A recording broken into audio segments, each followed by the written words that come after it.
안녕하세요. 저는 65살 여성이에요.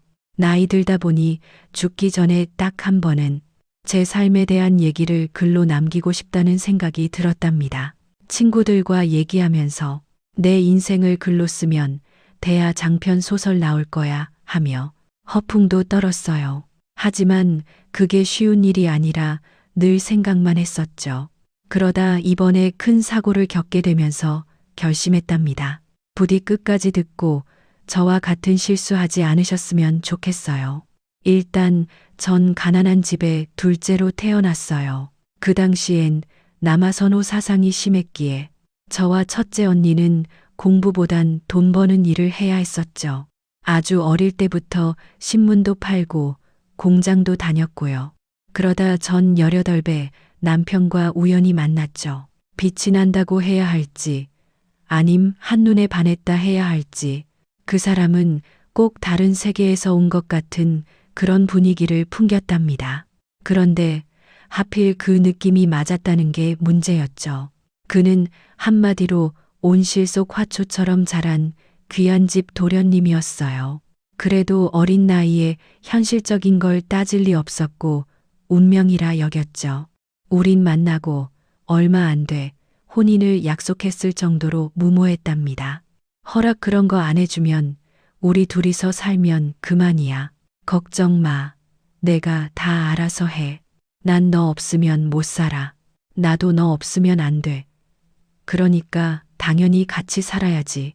무서울 것도 아쉬운 것도 없는 어린 나이 하나만 믿고 우린 결혼을 하겠다고 했죠. 그 당시 제 나이는 19살, 남편은 28살이었고 당연히 남편 집에서는 절대로 안 된다고 하셨습니다. 그건 반대 수준이 아니라 오히려 협박에 가까웠죠. 때문에 남편은 극단적인 방법을 이용했는데 그게 바로 거짓 임신이었습니다. 당시에는 아이를 가졌다고 하면 어쩔 수 없이 허락해주는 경우가 종종 있었거든요. 하지만 오히려 시어머니를 자극하는 결과만 나왔죠. 새파랗게 어린 게 몸이나 굴려서 내 아들이랑 엮여볼 생각인데 어림없어. 임신 거짓말한 거 다 알아. 차버려. 어머님, 저 정말 잘할게요. 진짜 이 사람 사랑해요. 사랑? 너 같은 저질 쓰레기 같은 여자랑 내 아들이 가당키나 한 것 같아? 구질구질한 집 구석에서 태어나서 팔자 바꾸려는 너 같은 여자 내 남편 주변에도 많았어. 그것들 한다는 소리가 하나같이 사랑 타령이더라. 그녀들이 어떻게 됐는지 이야기해 줄까? 아님 보여줄까? 저는 무서워서 고개만 숙였고 남편이 나서서 설득하려고 했어요. 내가 그러자고 했어. 그러니까 허락만 해줘. 이 사람 정말 좋은 사람이야. 아빠랑 만난 그런 여자들이랑 달라. 정말이야. 좋은 사람? 아들. 좋은 사람은 임신부터 하는 게 아니야. 못 배워 먹어서 할 줄 아는 게 그런 것뿐이란다. 이게 바로 수준 차이라는 거고. 임신했다고 손자라고 해서 내가 허락할 줄 알았으면 그건 오산이야. 아이를 둘을 더 낳아봐라. 내가 눈 하나 깜짝 안 해. 제발 내가 좋다고. 아, 내가 좋아서 미치겠다. 날 봐서라도 그냥 허락해주면 안 될까? 엄마, 진짜 내가 이렇게 빌게. 나 정말 이 사람이랑 있으면 행복해. 아들, 넌 좋은 집에서 태어나서 남들보다 더 많은 걸 누리면서 살았어. 그리고 그걸 누렸으면 정당한 대가가 있어야 하고. 행복? 그게 뭐가 도움이 되는데? 먹으면 배가 불러? 아니면 건강이 좋아지니? 결혼은 현실이야. 이렇게 어린 치기에 억지를 부린다고 될 게 아니란다. 저에게는 막말을 하면서도 남편에게는 부드럽게 타이르는 시어머니는 상상했던 것과는 너무나 달랐죠. 저는 도저히 허락해 줄 것 같지 않은 분위기에 눈물만 흘렸습니다. 그러자 남편이 약간 고민을 하다가 아예 방법을 바꾸더군요. 협박에는 협박으로 나간 겁니다. 내가 그래도 이 사람이 아니면 안 된다면 그땐 어쩔 건데. 솔직히 우리들이 물러놓고 그렇게 결혼하면 그뿐이야. 그땐 어쩔 거냐고. 나 안 보고 살 수 있어? 시어머니는 피식하고 웃었습니다. 물론 넌 우리 집의 외동아들이지. 아마도 나 역시도 널 보지 못한다면 힘들 테고. 하지만 네가 그럼에도 불구하고 이 집을 나가서 그 여자 손을 잡는다면 그렇게 해. 진심이야. 날 버린다고? 왜 그냥 하는 말 같니? 내가 시험하는 것 같아? 아니, 엄마는 그런 사람 아니야. 너도 내 성격 알지? 한 번 아니면 아닌 사람이라는 거. 정 그렇게 그 여자를 보기 못하겠다면 너한테 들어가는 돈 지원 모든 걸 끊어버릴 거야. 그래도 버티겠지. 1년, 아님 3년, 어쩌면 6년. 그 정도는 얼굴만 봐도 버틸 순 있을 거야. 근데 그 뒤에도 그럴까? 그때도 행복할 것 같아? 우린 진짜 사랑이야. 난 견딜 거야. 그래. 하지만 내가 장담함. 넌 나한테 돌아올 거야. 엄마가 응원은 할게. 부디 행복하게. 언제라도 너한텐 이 집의 문은 활짝 열릴 거라는 거 알아둬. 필요 없어. 남편은 제 손을 잡고 일어났고 두 눈에는 자신감이 넘쳤죠. 그렇게 집을 떠나려고 했을 때 시어머니가 저를 불렀습니다. 그리고는 차가운 목소리로 경고했죠. 혹시라도 애 낳으면 봐주겠지. 좀 더 살면 괜찮아지겠지. 그런 생각은 하지 마. 이게 우리 마지막 만남이라는 건 확실하니까. 넌 앞으로도 우리 집 대문을 절대로 넘지 못할 거다. 일단은 우리 아들 잘 부탁해. 잘 손질된 까만 머리카락, 밀가루처럼 하얀 피부, 비릿한 미소. 저는 시어머니의 소름 끼치는 웃음소리와 함께 그 집에서 나왔고 남편과 살림을 차렸습니다. 시작은 호기로운 신혼놀이를 하는 것처럼 매일 웃고 떠들고 행복에 몸서리치는 나날을 보냈습니다. 하지만 그것도 1년, 그 다음은 현실이죠. 당장 입에 풀칠하는 게 걱정하고 집세 내는 날은 불안한 정도였으니까요. 남편은 아끼고 절약하는 것도 배워야 할 정도로 아무것도 모르는 상태였습니다. 누군가의 비위를 맞추는 것도 고개 숙이는 법도 몰랐죠. 서로 지치고 힘들다 보니 다투는 날도 많아졌어요. 더구나 시어머니의 말은 저주처럼 저희 부부를 내내 따라다녔습니다. 1년이 지난 후부터는 남편은 자신의 어머니에게 손을 내밀었죠. 저는 진작에 포기했지만 남편은 그렇지 못했어요. 언제나 자신이 최우선이었고 부족함 없이 키워낸 자신의 어머니가 자기 버릴 리 없다고 생각했습니다. 그도 그럴 게 가끔씩 시댁에 남편이 방문을 하면 시어머니는 원 없이 돈을 쓰게 했고 풍족하게 먹이고 입히기까지 했어요. 생각해보면 어머니는 머리가 정말 좋았죠. 그러고는 남편이 제게 가겠다고 하면 줬던 걸 모두 도로 가져갔습니다. 그럼에도 남편은 저와 사는 걸 고집했습니다. 그러다가 진짜로 아이를 낳으면 괜찮을까 하는 생각을 하며 어려운 형편에도 첫째 아이를 낳았고 3년 뒤에 다시 둘째를 낳았죠. 둘 다 아들이잖아. 이번엔 받아주실 거야. 내가 데리고 갈게. 여보, 첫째 낳았을 때도 문도 안 열어줬잖아. 아, 그땐 아이가 하나라서 그랬겠지. 우리 엄마는 내가 지치면 금방 돌아올 줄 알았을 거야. 근데 난 지금까지 버텼어. 무려 6년을. 둘째까지 가진 걸 아시면 마음 바꾸실 거야. 그냥 포기해. 우리끼리 열심히 살자. 응, 나 솔직히 좀 힘들어. 이게 사람이 사는 건가 싶은 생각도 들고 눈앞에 편안한 길이 있는데 왜 진창으로 걸어야 하는지 이해도 못하겠어. 내가 어떻게든 설득해 볼게. 하지만 당연히 실패였습니다. 목을 꺾어야 끝이 보이던 그 커다란 대문은 제 피가 절반이나 섞인 아이들을 위해 열리지 않았으니까요. 아마도 남편은 절망했을 겁니다. 대문 안에 뭐가 있는지 잘 알기에 더욱 간절해졌어요.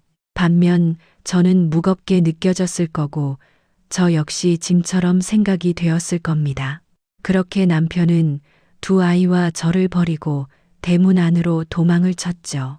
그게 결혼하고 8년째 되던 해 겨울이었습니다. 살 길이 막막해진 상황이었고 남편은 연락조차 닿지 않았으며 아이들은 너무나 어렸죠.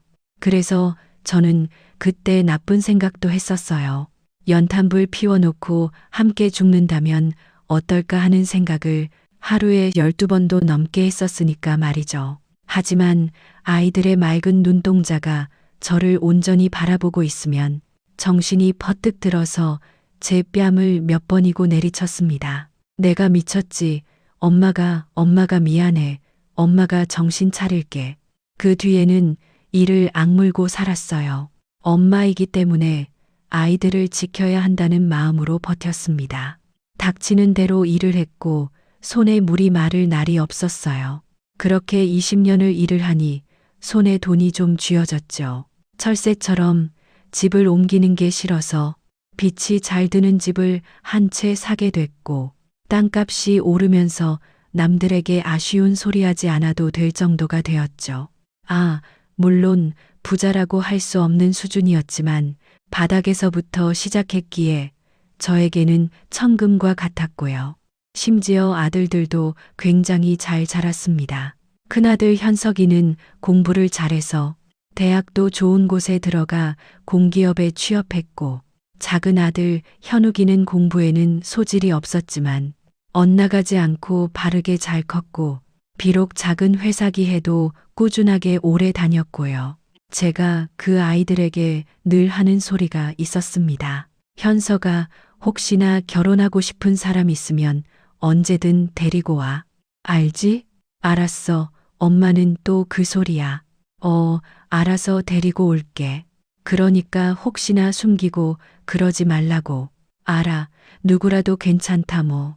허락은 무조건 해준다 알아. 귀에 딱지 앉을 것 같아.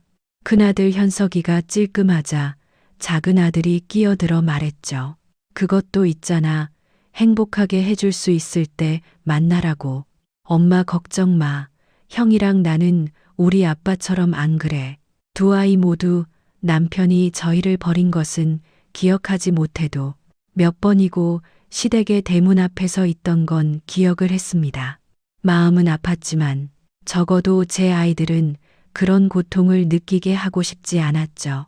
그래서 저는 두 아이가 성인이 된 이후부터 늘 그런 말을 했던 거였고요.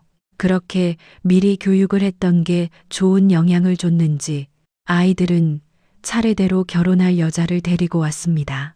현석이가 데리고 온 아가씨는 평범한 집안의 둘째로 일반 회사원이었고 아들 말로는 아가씨의 어머니가 암 투병을 하는 바람에 집에 빚이 있어서 결혼을 망설인다고 했죠. 저는 그 빚을 제가 대신 갚아주겠다며 두 사람의 결혼을 축복했습니다. 그런 이유 때문인지 몰라도 큰며느리인 제이는 제게 굉장히 잘했죠. 어머님, 오늘 저랑 영화 보러 가실래요? 제가 저녁 식사부터 쫙 다 사드릴게요.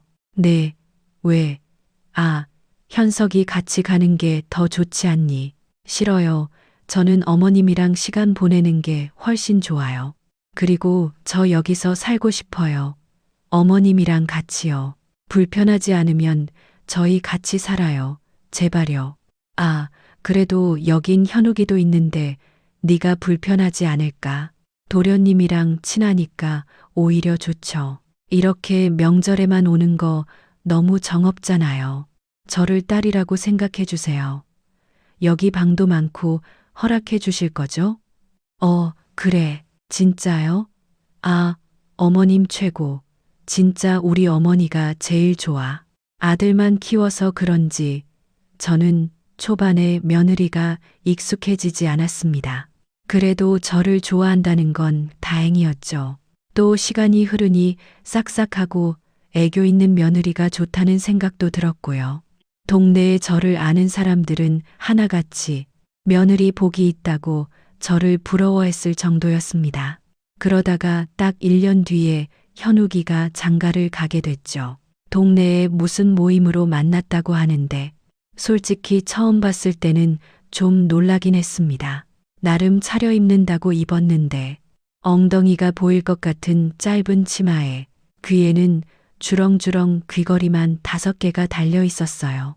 뿐만 아니라 머리카락으로 가리긴 했지만 귀 뒤에서부터 목 아래까지 이어지는 문신이 보였습니다. 하지만 저는 놀란 마음을 가라앉히고 다정하게 물었죠. 아가씨, 여기까지 오느라 많이 힘들었죠. 그런데 그 아가씨가 한 말은 이거였습니다. 좀 힘들긴 했어요. 혹시 여기 담배는 어디서 피울 수 있나요? 현욱이는 눈치를 주려는 듯 아가씨의 옆구리를 찔렀지만 눈이 반쯤 풀려서 밖으로 나가더군요. 그리고는 담배 냄새를 온몸에 달고 다시 집으로 들어왔죠. 이야기를 들어보니 부모님은 일찍 돌아가셨고 고아원에서 6년을 지냈다고 했습니다. 나중에 현욱이에게 들은 말로는 굉장히 힘들고 어렵게 자랐다고 했고요. 더구나 중졸이라고 했죠. 이 말에 가만히 듣던 큰아들 현석이가 현욱이에게 소리를 지르더군요. 야, 엄마가 아무리 아무것도 따지지 않고 결혼 반대 같은 건 안 한다고 해도 이건 너무 경우가 없는 거 아니야. 아이, 고아는 그렇다고 치자. 그건 어쩔 수 없는 거니까. 근데 중졸? 아, 학력이 뭐가 중요해. 말하는 거나 행동은 좀 그래도 진짜 우직하고 의리가 있는 애야. 우직하고 의리가 있어? 무슨 친구 만나냐? 너도 생각이 있으면 그래, 요즘 시대에 담배 여자들도 피울 수 있다고 생각해. 나도 그렇게 꽉 막힌 사람 아니고. 근데 결혼 허락받으러 온 자리에서 담배를 피울 곳을 물어본다고. 그건 생각도 상식도 없는 여자라는 뜻이야. 예의는 국 끓여 먹었냐? 중졸이라 해도 초등학교 때 도덕은 배웠을 거 아니야. 아, 물론 그건 나도 잘못이라고 생각했어. 그리고 앞으론 그렇게 하지 않는다고 했고. 아, 그냥 괜찮아. 어른들 앞에서 그렇게 해야 한다는 생각을 못 했던 거야. 워낙 솔직하니까. 2번 솔직했다. 그럼 아주 막말을 피우겠다. 왜 아주 엄마한테 불도 붙여주라고 하지. 어쨌든 난 절대 허락 못해. 그런 여자가 우리 집에 들어오는 것 자체가 싫어. 형이 뭔데? 형이 내 인생 대신 살아줄 거야. 내가 좋다는데 왜 그래? 저는 가만히 듣다가 둘 사이에 끼어들었습니다. 둘 다 그만해라. 아직 모르는 게 있어서 그런 거라고 생각한다. 하나씩 가르치면 되는 거야. 제가 현욱이 편을 들자 큰아들은 발끈했습니다. 엄마, 이번엔 실수한 거야. 엄마가 엄마 생각에 사로잡힌 거라고. 예전에 할머니가 결혼 반대해서 엄마가 상처 입은 거 알지? 아들이 나쁜 거 데려오면 바로 잡아야 하는 거야. 지금이 바로 그런 순간이고 저놈이 생각 없이 데리고 왔으면 혼을 내야지.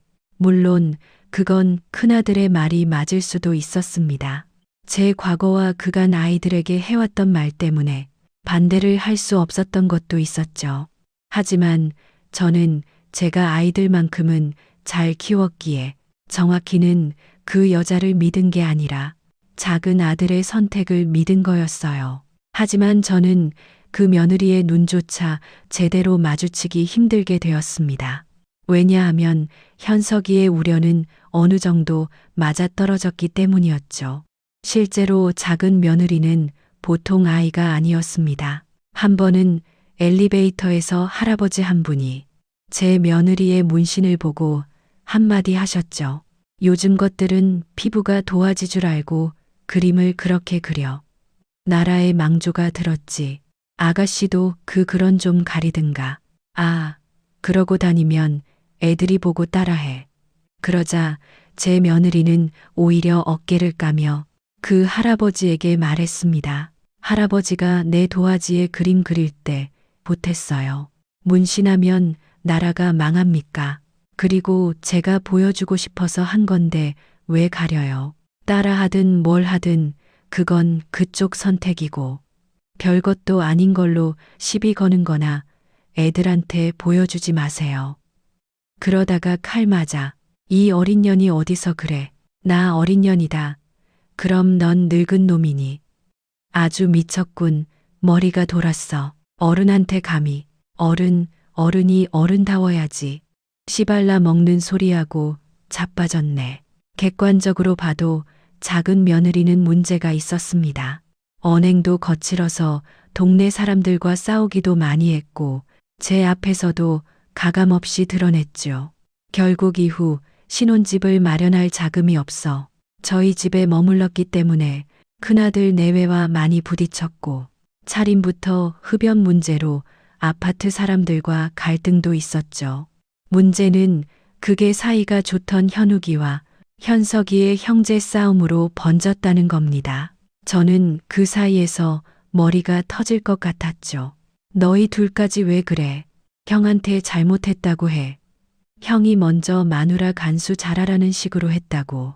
어디서 이상한 소문이나 듣고 와서 앞뒤 없이 이야기를 하니까 내가 화를 내지. 현석이 너도 동생한테 그렇게 말하지 말고 좋게 말하면 될 거 왜 성부터 높여. 아이, 엄마, 그럼 내가 형으로 그 정도 말도 못해. 집안 망신이야. 이건 내가 옛말 같은 거 고리타분하고 시대착오적이라는 틀린 말 하나 없어. 여자가 집에 잘못 들어오면 집안이 망한다고. 딱 지금 그렇게 될 것 같아.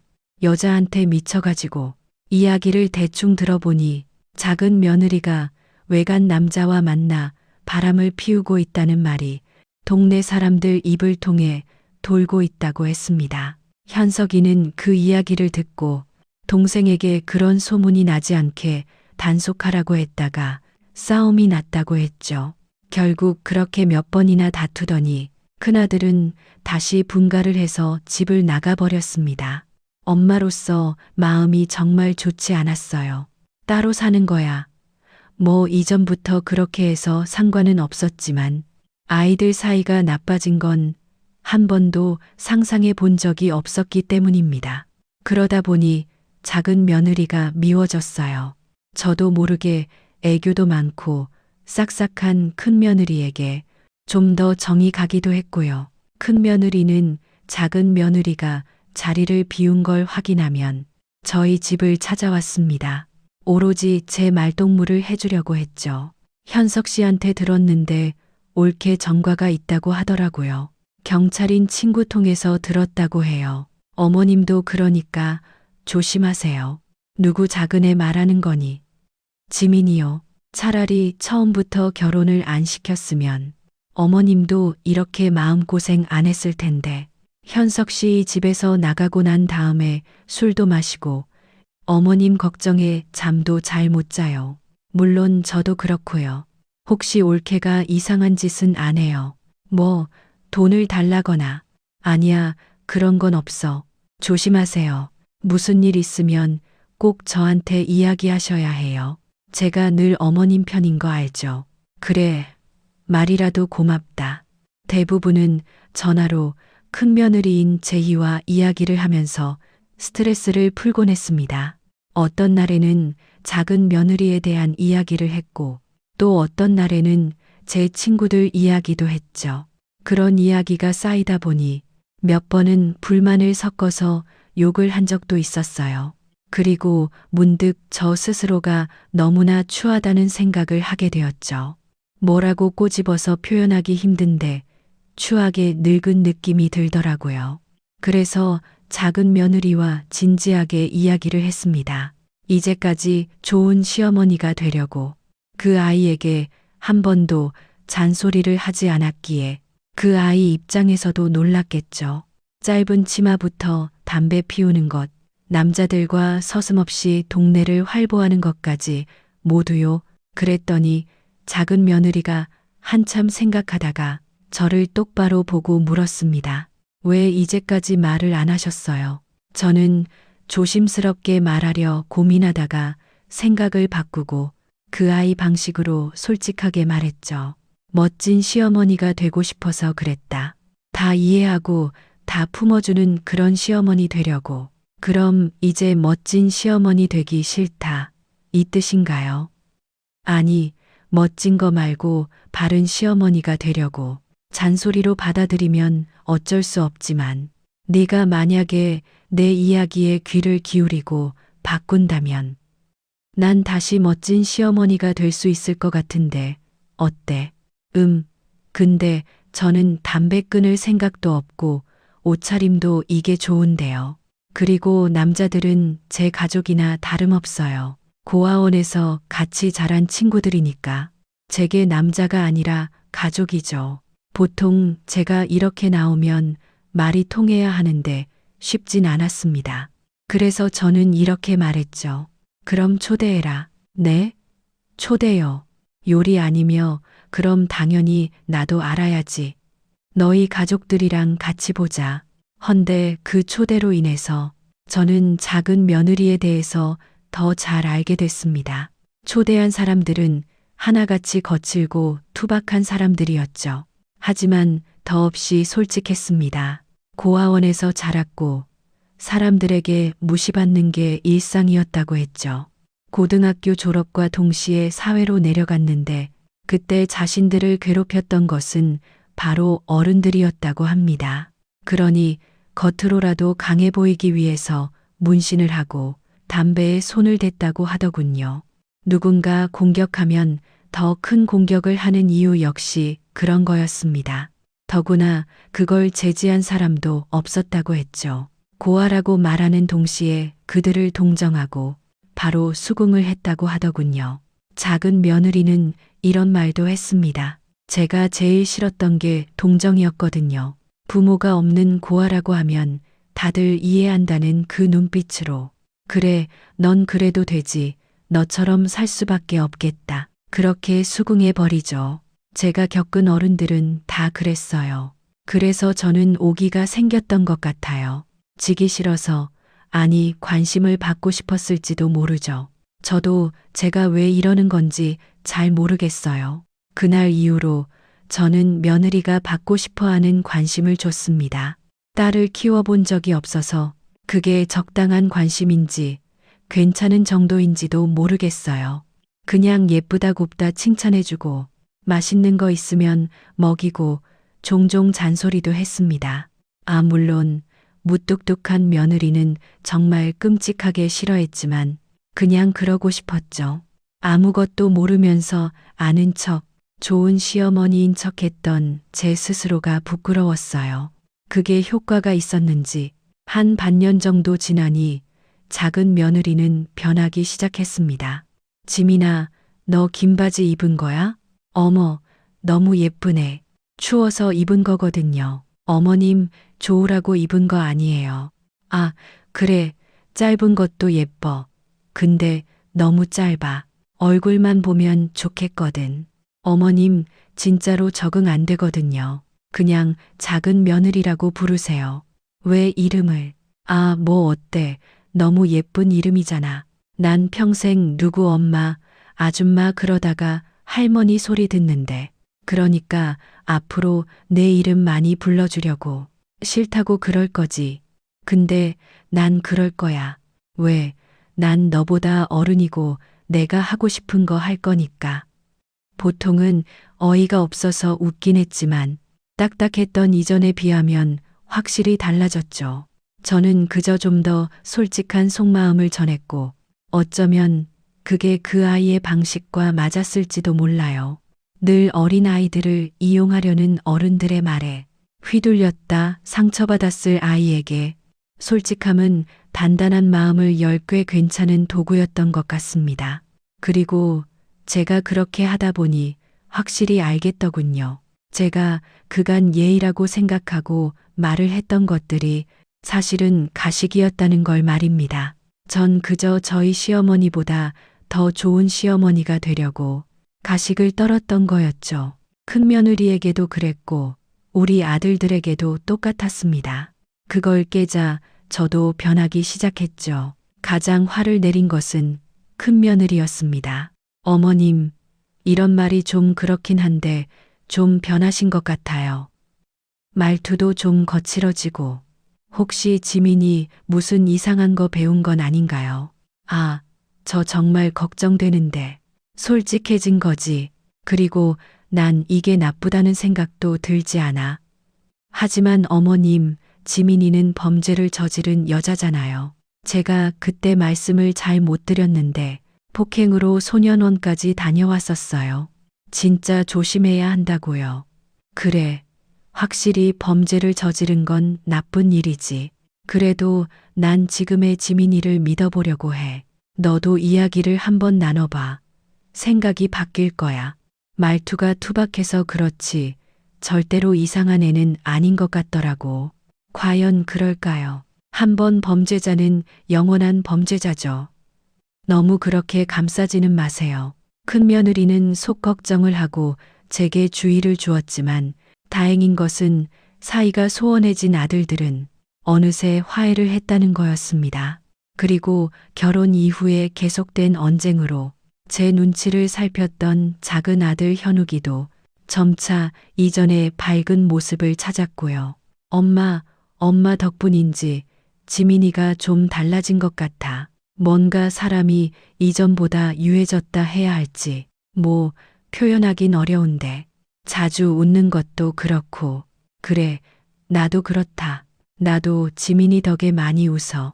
아, 그리고 이건 확실하진 않은데 지민이 담배도 끊을 것 같아.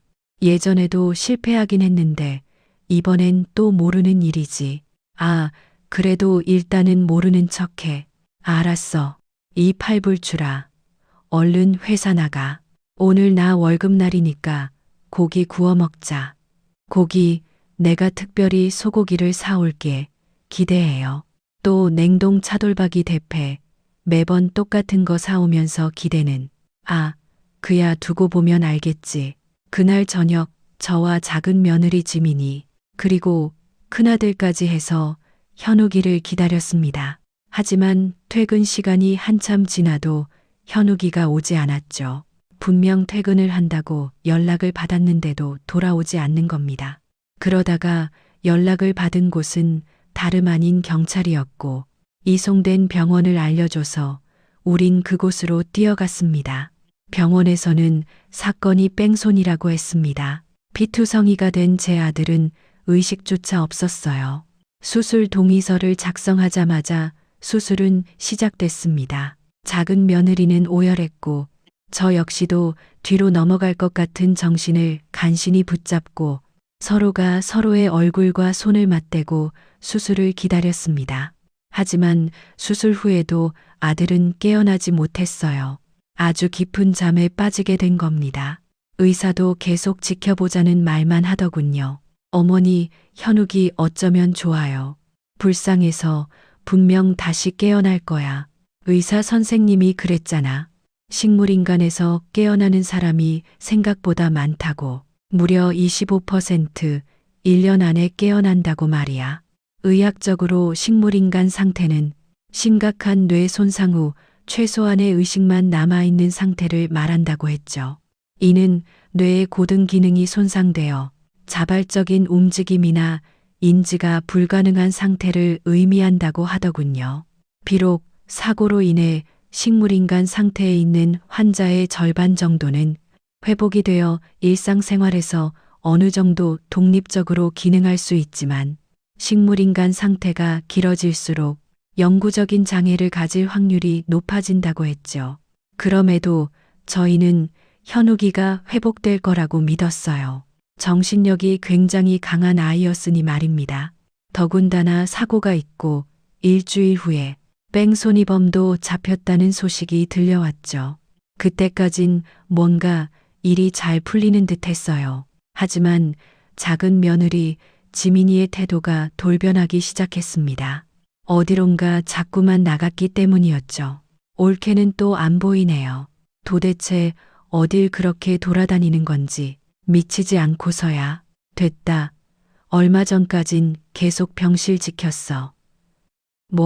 나름 생각이 많아지겠지. 어머님은 아직도 그 여자를 믿으세요? 저는 솔직히 서방님, 이렇게 된 것도 올케 때문이라고 생각해요. 들어오면서 집에 우환이 생긴다니까. 아이, 제발 그만해라. 저는 큰며느리의 말에도 지민이를 믿었습니다. 의식이 없어도 정신은 깨어 있을 거라며 현욱이가 좋아하는 음악을 들려주기도 했고 이야기를 걸기도 했어요. 엄마인 저보다 현욱이에 대해서 더 잘 알고 있었고 저는 그런 지민이가 대견하다고 생각했죠. 현욱이가 늘 지민이를 말할 때 의리가 있고 우직하다 말을 했었는데 그게 어떤 모습인지 저 역시 보고 이해했습니다. 하지만 얼마 안 가서 그 믿음은 완전히 박살나고 말았죠. 어머님, 저 새 인생 살 테니 앞으론 찾지 마세요. 그게 무슨 말이니, 아가? 심지민아, 무슨 일이 있는 거야? 말해봐라. 말 그대로예요. 현욱 씨 깨어나는 거 못 기다리겠다고. 깨어날 것 같지도 않고요. 뭐, 아니, 너 도대체 그게 무슨 말이야? 다른 사람 생겼어요. 아시잖아요. 저 제멋대로인 거. 나이값도 못하고 배운 것도 없는 꼴초의 생각도 없어요. 그래도 돈은 좀 여유 있는 집이라고 결혼까지 했는데 구실도 못하고 누워있는 남편 언제까지 기다리라고요. 그리고 깨어나더라도 제대로 움직이는 게 힘들다면서요. 그럼 집에 있는 돈도 다 까먹어야 할 거고 제가 왜 있겠어요. 중졸인 제가 아무리 머리를 굴려봐도 계산이 딱 나오는데 그래서 저 계산 끝났고 이만 털고 일어난다는 뜻입니다. 지민아, 우리 아들이 널 얼마나 좋아하는데 제발, 제발 이러지 마라. 저는 작은 며느리의 손을 잡고 눈물을 터뜨렸죠. 하지만 지민이는 제 손을 거칠게 뿌리치고는 머리를 신경질적으로 긁었어요. 아이, 짜증나게 적당히 하시라고요. 제 말 못 알아들어요? 귀도 먹었어요? 그냥 너 혼자서 알아서 지지고 볶고 깨어나라고 기도하고 하시라고. 난 여기서 빠져줄 테니까. 며느리는 제 앞에서 담배를 꺼내 물었습니다. 이때 간호사들이 제지해 병원 밖으로 나가게 되었는데 뒤를 따라갔을 때 며느리는 이미 사라져 버렸죠. 하지만 저는 며느리가 떠난 자리에 끝내 불을 붙이지 않은 긴 담배를 봤어요. 그게 속 찜찜하게 제 마음에 남았습니다. 그래서 가족들에게 차마 알리지 못했는데 결국 들키고 말았죠. 현석이는 거의 뒤로 넘어갔습니다. 최근엔 좀 잘한다 싶었지. 내가 미쳤어. 그런 여자를 믿으려고 했다니. 엄마도 정신 차려. 그런 애들은 절대로 안 변해. 감히 이런 상황에서 내 동생을 버려? 내가 그 자식 죽일 거야. 깨어나는 동시에 이혼시킬 거고. 현석아, 걔는 분명 뭔가 사정이 있을 거야. 그럴 아이가 아니야. 또 담배 이야기야? 담배 피우는 사람들도 담배 버리기도 해. 그걸로 왜 의미를 부여해? 매일 1시간에 한 번씩 담배 피우는 골초잖아. 엄마도 알잖아. 그런 여자가 한 번 안 피운 게 대수야? 엄마도 그만해. 적당히 하라고. 내 동생 누워있는 거 보고도 그런 말이 나와? 그때도 안 된다, 어쩐다 방해하면 나도 엄마 절대로 용서 안 해. 엄마 아들이기도 하지만 내 동생이기도 해. 그러니까 앞으로 그 여자 이야기밖에 꺼내지 마. 하지만 그 일이 있고 이틀날 짐을 챙기려 다시 돌아간 집에서 보고 말았죠. 바로 임신 테스트기였어요. 어쩌면 다른 남자의 아이일지도 모르지만 그랬다면 그걸 고이 보관하고 있을 리는 없었습니다. 마치 제 아들 어느 날 보여주려는 듯 예쁜 상자에 포장이 되어 있었으니까요. 때문에 안 좋은 예감이 들었습니다. 의지할 남편이 의식이 없는 상황에서 임신까지 했으니 오래전에 저처럼 깊은 우울감에 빠져 있을 것만 같았거든요. 그래서 저는 며느리만은 얼른 찾는 게 좋겠다고 생각했고 바로 집 근처에 있던 흥신소에 의뢰를 했죠. 정확히 3일 후 며느리는 발견되었어요.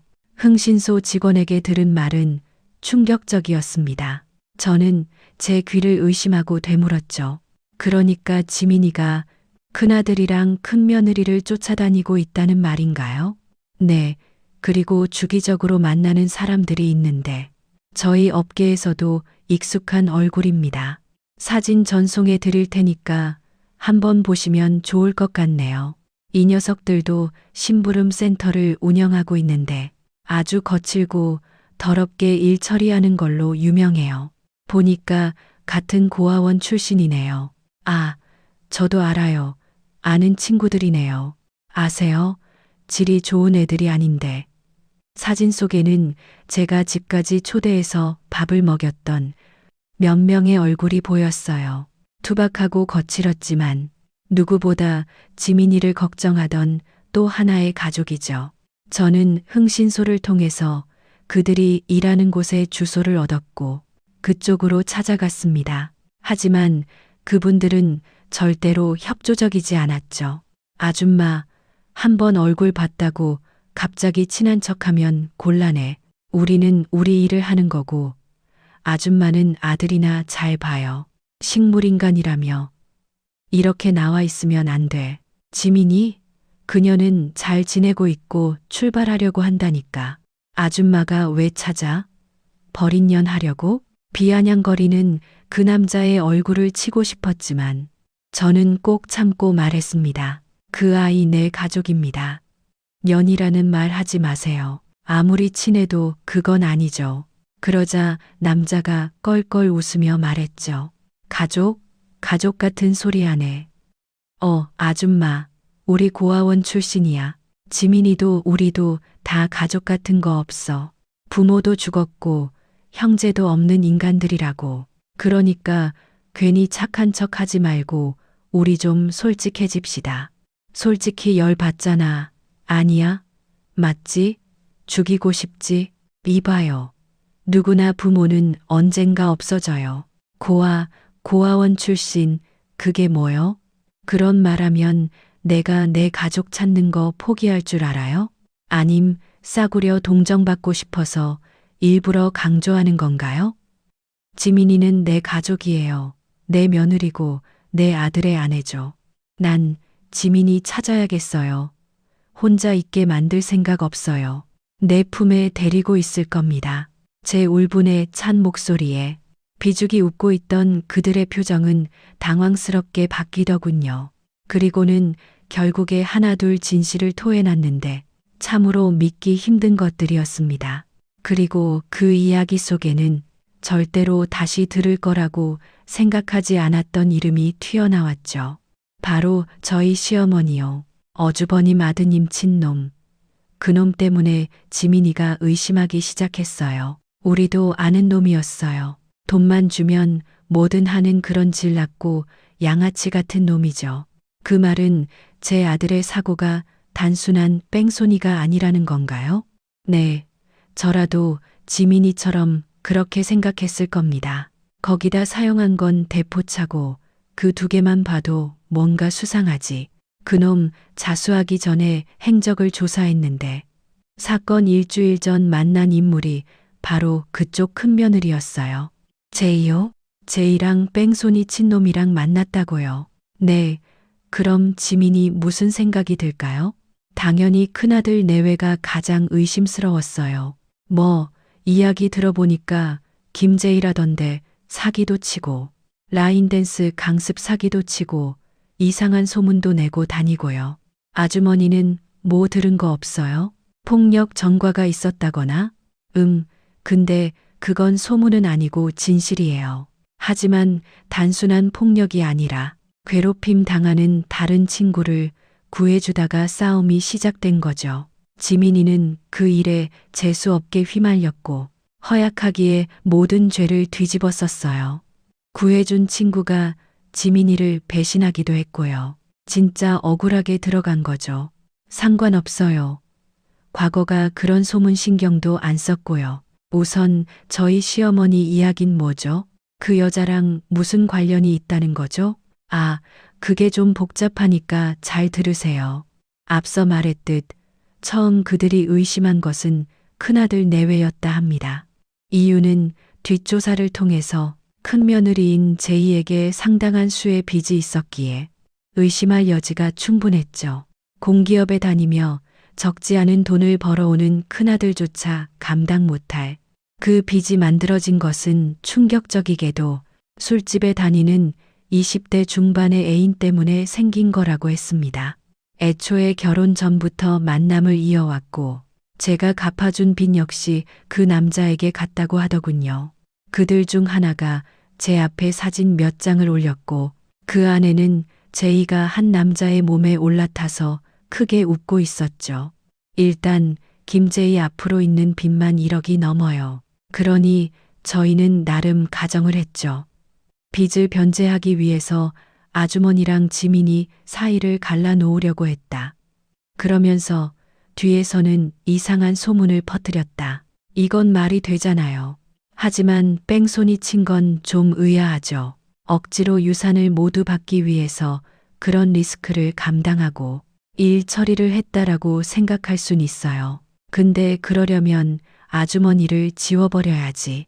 그 부분부터 약간 이해할 수 없죠. 일단 여기까지 무슨 뜻인지 알겠어요? 네, 이해했어요. 물론 아주머니도 꽤 잘 살죠. 집이나 현금 보유 확인해 보니 충분히 가능성은 있죠. 단돈 10만 원으로도 사람 죽이는 인간들도 있으니까. 하지만 약간 애매한 것도 사실이라 더 조사를 했죠. 그랬더니 아주머니의 시어머니가 나온 겁니다. 찍힌 사진에서 며느리 제희와 그 할머니가 은밀하게 만났다는 걸 알았죠. 그것도 2번이나. 그럼 제 아들은, 큰아이는? 왜 그야 큰아드님인 현석 씨도 그 할머니를 만났거든요. 리서치 같이요. 하지만 그 여잔 저희가 여기 사는지도 모를 텐데 그 할머니도 흥신소를 이용했어요. 뭐 다 한 달이면 건너 아는 사이라서 그 셋이 만난 것도 알게 된 거고 그 뒤에 지민이는 며느리를 쫓았다 했죠. 저희도 뒤를 밟았고 이런 사실들도 알아내게 된 거죠.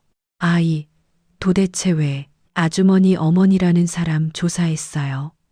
엄청나던데요. 입이 떡 벌어질 정도로 부자더라고요. 그럼 왜 이제 와서 찾으려고 했나? 그것도 이상해서 뒷조사를 했죠. 외동아들이 죽었다고 하더라고요. 그래서 저희가 내린 결론은 유산입니다. 유산. 즉, 그 정도 금액이면 사람 죽이고도 남겠다. 할 진짜 목적이 그거라고 판내린 거고요. 저는 아이러니하게도 그들을 통해서 제 남편의 죽음에 대해서 알게 됐습니다. 저를 버리고 그렇게 떠난 뒤에 외국에서 머물렀는데 그곳에서 재혼하여 살다가 강도를 당해 일가족이 죽게 되었다고 했죠. 그러자 시어머니가 찾은 건 제 아이들이었던 겁니다. 아마도 그 여자는 작은 아들인 현욱이보다 현석이가 좀 더 마음에 들었을 테고요. 정말 그들이 그랬다고 생각을 하는 건가요? 세상에 많은 사람이 있으니까요. 아주머니. 재산을 처음에 노렸다. 그게 금액으로 환산하면 12억 정도 되니까. 나쁘진 않은데 솔직히 사람까지 고용해서 죽이긴 애매하긴 하죠. 특히나 누군가 고용한다는 건 평생 협박당할 각오를 해야 되는 건데 그걸 감수하는 게 생각보다 어렵거든요. 하지만 숫자가 200억 이상이면 큰아들 내외가 욕심을 내긴 충분한 금액 아닐까요? 또 그렇게 만남이 있은 후에 바로 현욱 씨가 의문의 교통사고를 당했고 김재희는 혼자서만 그 할머니와 또다시 만났죠. 그러니 당연히 의심을 할 수밖에요. 그럼 지민이가 지금 하려는 게 우리도 말리긴 했는데 아마도 그 2 인간들을 끝장내려고 가는 게 아닌가 싶어요. 우리처럼 세상 살면 결국 눈에는 눈, 이에는 이로 복수하는 게 최선이니 저는 그 사람들을 따라 며느리가 있다는 곳에 가게 되었습니다. 그리고 저는 그 장면을 보고 충격을 받았죠. 먹지도 씻지도 않았는지 며느리는 이전과는 너무나 다른 모습이었어요. 깡마른 얼굴과 초점 없는 눈은 붉게 충혈되어 있었죠. 저를 보고 도망치려고 했지만 제대로 뛰지도 못해서 제가 간신히 팔목을 잡을 수 있었습니다. 이거 놓으세요. 도대체 왜 저를 찾아오셨어요? 그냥 저 좀 내버려 두세요. 그럴 수 없어. 넌 내 가족이야. 어머님, 큰아들도 엮여 있을지도 몰라요. 그렇게나 믿고 의지했던 큰며느리도요. 전 그들을 둘 다 죽일 겁니다. 내 남편 현욱 씨를 위해서라도 반드시. 태어날 아이는 그 아이는 생각하지 않는 거야? 그러자 며느리는 제 눈을 피했습니다. 생각 안 해요. 부들부들 떨리는 몸, 터지면 쏟아질 것처럼 눈물이 가득한 눈동자가 있었어요. 이전처럼 그 아이의 몸에서 담배 냄새가 전혀 나지 않는다는 걸 알았습니다. 나름대로 혼자 그 아이를 걱정하고 있었던 거였죠. 저는 그런 며느리를 안아줬습니다. 내가 할게. 만약에 내 아들도 내 며느리도 이 사건에 연결돼 있다면 내가 벌 제대로 주마. 그러니까 넌 이런 짓 하지 마라. 지민아, 넌 이제 혼자가 아니야. 넌 엄마야. 지민이를 돕던 사람들도 설득을 도왔어요. 그들 역시 지민이가 위태롭게 복수에 연연하기 원하진 않았죠. 그렇게 그 아이를 겨우 단념시켰습니다. 그리고 제가 알게 된 사실을 모두 이야기하는 동시에 추궁을 했어요. 어쩌면 너무나 무식한 방법일지도 모르지만 현석이를 믿고 있었기에 그렇게 했던 겁니다. 혼자 두 아이를 먹여 살리기 위해서 이를 악물고 일을 하러 다녔을 때 현석이는 동생을 제 손으로 돌봐줬어요. 정말로 어버이처럼 키웠다고 해도 과언이 아닐 정도였죠. 그런 현석이가 돈에 미쳐서 동생에게 몹쓸 짓을 했다는 생각은 도저히 할 수가 없었습니다. 너 왜 할머니 만난 이야기 안 했어? 왜 숨겼어? 숨긴 게 아니라 들을 가치가 없어서 그랬어. 할머니가 엄마한테 어떤 짓을 했는지 알고 있고 나 역시도 그 대문 앞에서 쫓겨났었는데 그 여자가 무슨 소리를 하든 난 상관없었다고 나보고 유산을 준다고 집으로 들어오라고 하더라. 근데 난 싫다고 했고 거절했어. 정말 그게 다야. 아, 그런데 제이가 그 여자를 따로 만났다는 거야? 난 정말 몰랐어. 아니 도대체 왜? 저는 이전에 받았던 사진을 보여주며 말했죠. 이 남자와 불륜을 저지르며 빚이 생긴 것 같아. 그랬구나. 놀라지 않아? 너 알고 있었어? 설마 했지. 하지만 몰랐다고 할 순 없겠다. 우린 임신 계획을 잡는데 피임약을 몰래 먹는 걸 알아버렸거든. 뭔가 이상하다는 생각은 했었지. 절대로 그런 사람이 아니라고 생각했는데 이제 보니 동생이 아니라 내가 장님이네. 현서가 괜찮아. 이 일이 어쨌든 나 때문에 생긴 거면 내가 풀어볼게. 나한테 맡겨줘. 현석이가 하려고 했던 것은 어떻게 보면 말이 되지 않았습니다. 일단 녹음기를 챙기고는 소주를 사서 온몸에 향수처럼 뿌렸죠. 그리곤 입안에서도 술 냄새가 퍼지도록 가글까지 했습니다. 마치 술에 취한 사람처럼 큰며느리에게 이렇게 말을 했죠. 나 결심했어. 오래 고민했는데 역시 돈이 최고라고 생각해. 할머니한테 연락해 보려고. 이제 와서 내가 그렇게 설득할 때는 싫다고 하더니 사실 나 사고 쳤어. 주식에서 선물 거래하다가 가진 돈 모두를 잃었어. 뭐, 아, 당신 미쳤어? 어쩌자고 그런 짓을 해? 아, 몰라. 유산 준다고 하잖아. 아, 근데 현욱이가 저렇게 살아있으면 나한테 떨어지는 돈이 얼마 없겠지. 사고가 났을 때 제대로 죽었다면 차라리 훌훌 털어냈을 텐데. 할머니한테 연락했는데 현욱이 몫도 공평하게 나누겠다고 하시더라. 식물인간인 거 알면서도 정말 연락했어? 아니 언제? 난 그런 말 못 들었는데 당신 의심할까봐 안 하니까. 할머니는 원래 그런 분이었어. 어쩌면 좋을까? 방법 없어. 진심이야. 서방님이 죽는 걸 원해? 아, 그게 그 아이한테도 더 나을 거라는 생각이 들어. 솔직히 말로는 안 되겠지만 지금의 상황이면 내가 사람이라도 시켜서 어떻게 했을 수도 있고. 나 진짜 진지해. 깨어나지도 못하는 놈이 왜 내 유산을 반이나 가져가? 아, 솔직히 이건 너무 불공평하잖아. 나 말은 안 했지만 욕심 있는 놈이야. 야망이 있다고. 당신은 나 이해하지? 이런 내가 싫어? 아니, 오히려 난 너무 좋지. 당신이랑 너무 달라서 좀 놀란 거야. 내가 뭐? 나 원래 이런 놈이야. 아, 형제. 그게 뭐가 중요해. 더럽고 치사하게 사회생활하면서 난 늘 눈치만 봤어. 여기서 줄 잘 잡고 올라가고 줄도 잘 서야지. 근데 가장 짜증나는 건 하늘에서 내려오는 황금 동아줄. 다 좋은 게 뭔지 알아?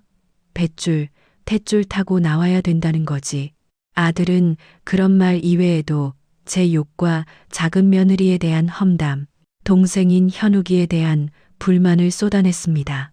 그건 누가 봐도 정상처럼 보이지 않았고 돈에 미친 사람처럼 보이기 충분했죠. 하루라도 빨리 죽었으면 좋겠다는 말까지 하며 며느리가 믿을 수 있게 만들더군요. 그럼 내가 알아서 해결해 줄게. 여보, 나만 믿어. 황금 동아줄, 아니 줄 잡게 해주겠다고. 내가 다 방법이 있다고. 무방비로. 이건 당신만 알고 있어. 사실은 나도 당신이랑 생각이 똑같아. 큰며느리는 이제까지 생각했던 것들에 대해서 모두 실토했습니다. 대부분은 지민이가 조사했던 것과 같았지만 하나 다른 것은 저희 시어머니가 큰아들만 택한 게 아니라 작은아들 내외도 부르려고 했다는 거였습니다. 저희 예상처럼 능력이나 학벌을 보고 큰아이인 현석만 빼려고 한 게 아니었거죠. 현대 작은아들인 현욱이는 연락을 받고도 그 자리에 나가지 않았고 현석이는 예의상 나가긴 했지만 할머니의 유산 상속 조건을 듣고 거부했다고 해요. 그 조건이 다름 아닌 저와의 인연을 완전히 끊어내는 거였다고 했습니다. 때문에 기회가 현욱이에게 넘어갈까봐 큰며느리가 사람을 시켜 사고를 일으켰다고 말했고 이야기를 하며 웃는 걸 들으니 악마가 따로 없었죠. 내가 그 사고 현장에서 몰래 보고 있었거든. 그래서 확실히 죽은 줄 알았는데 아쉽게 됐어. 그래도 걱정 마. 식물인간이 깨어날 확률은 낮아. 조만간 포기해버릴 거야. 두고 봐. 그래도 모르잖아. 깨어나면 당장 눈 뜨면 어쩔 거냐고. 그땐 다시 또 사람 시키면 그만이지. 한 번이 어렵지. 두 번은 쉬워. 시할머니가 주신다는 유산 금액 모르지? 무려 200억이 넘어. 당신 아버지, 즉 시아버님이 남긴 재산이 엄청나다고. 거기다 그게 끝이야? 할머니도 나이 많잖아. 다 우리 몫이 될 거라고. 그러니까 깨어나도 걱정 마. 그땐 내가 죽일 수도 있으니까. 당신을 위해서, 진실을 이끌어내기 위해서 힘들어도 웃으면서 맞장구를 쳐주던 현석이는 그 말과 동시에 자신의 아내를 때렸습니다. 녹음기에 고스란히 그 일에 대한 것이 담겼는데 현석이는 끝내 울음을 터뜨리고 말았죠. 착하고 좋은 사람이라고 믿었던 아내의 본 모습을 바로 앞에서 보는 것만큼 끔찍한 일도 없었을 거고요. 곧 현석이의 연기였다는 소식과 범행을 실토했다 걸 알게 된 큰며느리는 자신도 연기를 했을 뿐이고 그저 장난이었다 발뺌을 했습니다. 하지만 뺑소니를 저질렀던 인물이 며느리에게 돈을 받았다는 사실을 밝히게 되며 법의 심판을 받게 되었죠. 타인을 교사하여 죄를 범하게 한 자는 살인 교사로 처벌하게 되는데 교사범은 실제 범행을 저지른 사람과 동일하게 처벌받는다고 하더군요.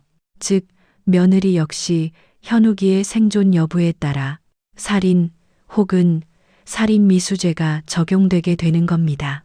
비록 아직까지도 형이 선고되지 않았지만 구속되어 재판을 받게 되었죠. 물론 그게 완전히 끝이 난 건 아니었어요. 좀 더 거슬러 올라가면 제 아들들을 노린 시어머니가 모든 일의 화근이었습니다. 저는 지민이, 그리고 큰아들 현석이와 시어머니의 대문 앞으로 갔어요. 저를 알아보셨는지 역시나 그 문은 열리지 않았죠. 죽은 남편도 어렸던 제 아들들도 서 있었을 그 높은 담장의 대문이 짜증이 났습니다. 전 현관의 고급스러운 대리석 바닥에 있던 돌로 부숴버렸어요. 그러자 시어머니가 대문을 열고 나타났죠. 많이 늙긴 했어도 관리를 해서 어색하게 팽팽한 피부와 까맣고 풍성한 흑발은 이전과 같더군요. 또 사람을 깔보는 듯 비릿한 웃음도 변함없었죠. 여전히 박하나 하는 짓은 상스럽고 구질구질해. 감히 내 집에 이런 짓을 해. 이런 여자라서 내가 결혼을 뜯어 말린 거지. 아들 현석이도 함께 온 지민이도 앞으로 나서려고 했지만 저는 그들을 막았습니다. 이전 같았다면 고개만 숙이고 있었을 저는 그 여자 앞에 고개를 꼿꼿이 들었죠. 당신 내 아이들한테 쩝쩝거리는 거 그만하라고 경고하러 왔어. 감히 당신이 뭘 해줬다고 우리 아이들을 노려? 숟가락을 얹으려 구질구질하게. 오히려 넌 나한테 고마워해야지. 너 같은 애 피가 반이나 섞인 애들을 받아준다는데. 아니, 하나도 안 고마워. 우리 각자 잘 살았잖아. 앞으로도 그러자고. 당신 아들은 그렇게 해서 결국 당신한테 돌아갔을지 모르지만 내 아이들은 아니야. 내가 그렇게 키우지 않았어. 돈에 휘둘려서 자기 자식 마누라 다 버린 인간으로 키운 당신 아들 제사나 신경 써. 이게 감히 내 아들 죽은 걸 입에 올려? 따지면 내가 시어머니와 남 먹는 소리 하고 있네. 저는 며느리가 입에 달고 살던 그 욕을 시어머니에게 해버렸어요. 그랬더니 큰아들도 며느리도 눈이 두 배는 커졌죠. 시어머니는 역시 입술까지 떨더군요. 너 뭐라고 했어? 늙어서 안 들려? 노막 났어? 늙으려면 곱게 늙어. 추해. 제 말에 시어머니는 눈이 뒤집혀서 제 뺨을 후려쳤습니다. 정말 뺨에 감각도 없고 어찌나 세게 때렸는지 귀에서 이명이 들릴 정도였죠. 그런데 제 며느리는 그걸 보자마자 달려들어서 머리채를 휘어잡았고 이윽고 풍성하게 보였던 그 머리에서 가발이 들려 나왔습니다. 며느리는 그걸 잡고는 더럽다는 듯 바닥에 던져버렸죠. 시어머니의 얼굴은 하얗다 못해서 퍼렇게 질려버렸습니다. 저는 그런 시어머니 앞에 서서 당당하게 말했죠. 앞으로 또 나 건드려봐. 그땐 이 대문을 트럭으로 확 밀어버릴 테니까. 잘 들어. 앞으로 나한테 함부로 하지 않고 우리 아이들 존중할 마음이 들면 그때는 할머니 노릇까지 허락해 줄게. 물론 나한텐 며느리 대접은 못 받을 테지만 알았어? 제가 그렇게 말하자 현석이가 끼어들어 소리쳤어요. 엄마 시끄러워. 이 사람 그래도 너희 할머니야. 나한테는 기회를 준 적도 없고 나 역시 받을 생각 없지만 내가 이 사람이 싫다고 똑같은 짓을 하긴 싫어. 난 저렇게는 절대로 안 늙을 거야. 너희가 판단하고 너희가 결정해. 나한테는 악이었어도 너희한테는 선이 될 수 있으니 기회를 줄 거고 그게 어른이야. 내가 생각하는 좋은 어른. 그 뒤로 시어머니의 얼굴은 본 적이 없습니다. 하지만 양심은 있는지 어느 정도 할머니 역할을 하려고는 하더군요. 매번 병원비 일체가 완납되어 있기도 했고 전문 요양사 둘이나 붙여줬죠. 나름 정성이 통했는지 그렇게 사고 후 딱 반년이 지난 후에 작은아들은 눈을 떴습니다. 그 앞에는 저와 큰아들 그리고 어느덧 만삭의 몸이 된 며느리까지 함께 있었고요. 작은아들이 눈을 뜨고 처음으로 입 밖에 꺼낸 말은 이거였습니다. 이번엔 부채살이 있는데 진짜야 비싼 거 샀었어. 몸에 근육도 전부 빠지고 한쪽 다리는 수술을 다시 해야 할 만큼 상태가 좋진 않았지만 그럼에도 한 아이 아빠가 된다는 생각에 이를 악물고 재활하더라고요. 땀을 비오듯 흘리면서도 아프다 힘들다는 말조차 안 했죠. 그리고 바로 일주일 전에 예쁜 손녀가 태어났고 아빠가 된 작은 아들은 얼마 전 퇴원했어요. 통원 치료를 하긴 하지만 현재는 여느 평범한 가족과 크게 다르지 않게 잘 살고 있답니다. 큰아들은 이혼 후 정신과 치료까지 받긴 했지만 이겨내고 있죠. 분명 두 아들 모두 괜찮아질 거란 것도 알아요. 제가 아이들을 그렇게 키웠으니까요. 모두 제 나이쯤 되어 아이들이 장성하면 생각할 거예요. 이제 아이들은 다 컸다고 말이죠. 하지만 제가 이번 일 겪고 나서 느낀 것은 하나였어요. 아이들 나이가 40이 되고 50이 되고 60이 되더라도 전 그 아이들한테 가르칠 것이 많다는 걸 말이에요. 나이만 먹는다고 저절로 어른 되지 않는다는 거 제 또래 사람들이라면 다 알잖아요. 오래전에도 돈으로 사람 마음에 장난치던 시어머니가 변하지 않은 것만 봐도 알 수 있죠. 그러니 그렇게 되지 않으려면 모두가 계속 배우고 느끼고 변해야 한다 생각해요. 저한테는 남편을 또 아이들한테는 아빠를 빼앗아간 몰지각한 시어머니가 있지만 제가 그런 사람한테 기회를 준 건 유산 받기 위해서가 아니라 제 상처와 미움을 물려주지 않기 위해서였어요. 늦었지만 지금이라도 되돌린 거죠. 그래서 전 앞으로도 좀 더 좋은 것을 물려주기 위해 노력하려 해요. 아마 그게 제 평생 숙제가 되지 않을까 싶네요. 끝으로 우리 아들 완쾌를 기원해 주셨으면 좋겠어요. 끝까지 얘기 들어주셔서 너무 고마워요.